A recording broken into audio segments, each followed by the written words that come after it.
નમસ્કાર, જય શ્રી કૃષ્ણ મિત્રો। ફરીથી સ્વાગત છે તમારું એક નવા વિડીયોમાં મિત્રો। આજના આ વિડીયોમાં એક એવી પારિવારિક કહાની સાંભળવાના છીએ મિત્રો, જે ખૂબ જ જ્ઞાનવર્ધક અને પ્રેરણાદાયી છે।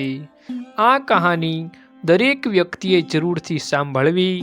દીકરી ઉપર જ્યારે જવાબદારી આવે છે ત્યારે તે કેવી રીતે તેને સંભાળે છે તેની એક અદ્ભુત સમજ આપતી આ કહાની છે મિત્રો।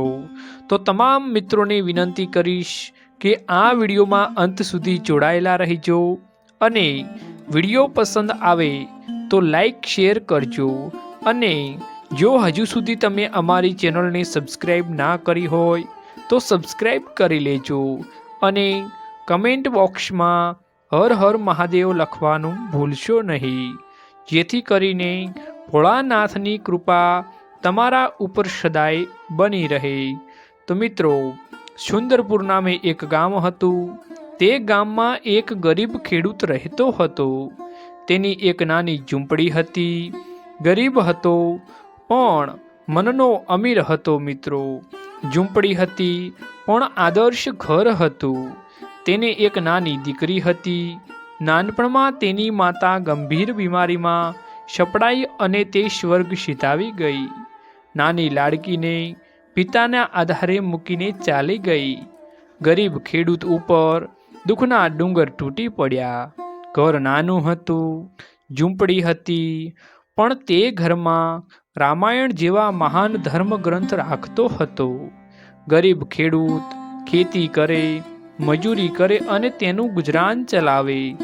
જે પૈસા આવે તે સાંજે તેની દીકરીના હાથમાં આપે અને દીકરીને કહેતો, બેટા, રોજ તું આ પૈસામાંથી 1-2 પૈસા બચાવજે, તું બચત કરજે, કારણ કે તું મોટી થઈશ ત્યારે તારા લગ્ન માટે આ જ પૈસા કામ લાગશે, અને જ્યારે હું માંગુ ત્યારે મને તે બચત થાય તે પૈસા આપજે। આવો રોજનો ક્રમ થઈ ગયો। પિતાજી રોજ સાંજે મજૂરી કરીને લાવે અને મજૂરીના પૈસા દીકરીના હાથમાં મૂકે। દીકરી તેમાંથી બચત કરી રાખે। દીકરી ડાહી હતી, સમજુ હતી અને ઠરેલ હતી। રોજ 1-2 પૈસા ઘર ખર્ચ કરતાં બચાવતી હતી। ગરીબ ખેડૂત હતો, ઝૂંપડીમાં રહેતો હતો, એટલે ઘરમાં તિજોરી, કબાટ કે પેટી હતી નહીં મિત્રો।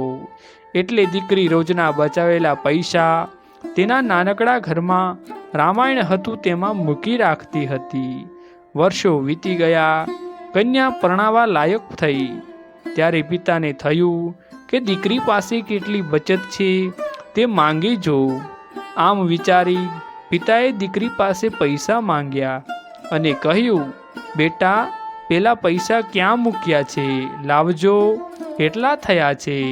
પિતાજી આમ કહ્યું એટલે દીકરીએ રામાયણ પિતાજીના હાથમાં મૂકતા કહ્યું, પિતાજી, આજ સુધીના બચાવેલા પૈસા આ રામાયણમાં છે, લો, રામાયણમાં બધા જ પૈસા મૂકેલા છે, જોઈ લો પિતાજી।